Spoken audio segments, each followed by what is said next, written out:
Over the past 2 years, my colleagues and myself have worked hard to put together a masterpiece show that would represent the breadth and the greatness of the collection of European paintings of the Metropolitan Museum.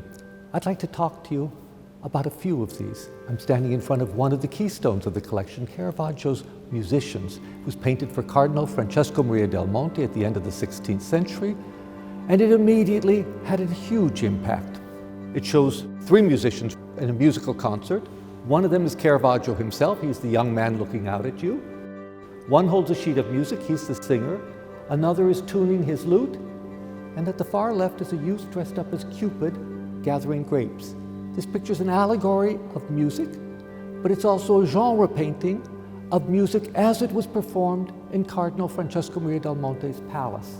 To negotiate this realm between the allegorical, the emblematic, and the real and the genre was Caravaggio's great genius. And this is the picture where it all began.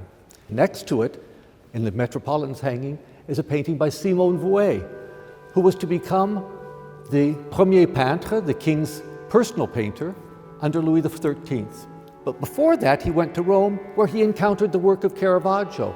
And this is his spin-off from the Musicians, a young woman playing a guitar. Who's the model? We don't know.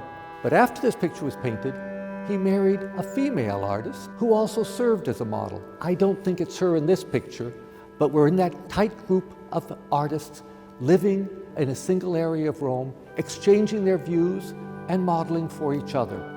The last picture is Georges de Latour's famous fortune teller. You know, Georges de Latour, like Vermeer, was forgotten after his death. He's one of the great rediscoveries of the early 20th century. And this picture is part of that rediscovery. The Metropolitan Museum acquired it in 1960.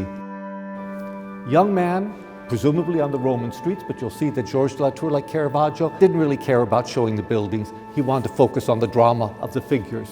He's holding out his hand. A foreign woman has arrived to tell his fortune. He's observed by 3 young women. He's obviously been very much taken by their beauty.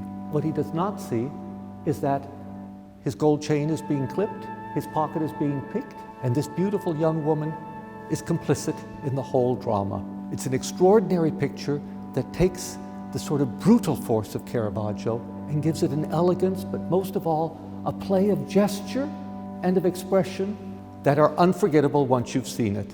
And I think you'll agree this is one of the great masterpieces of the Metropolitan, and we're very pleased to share it with you.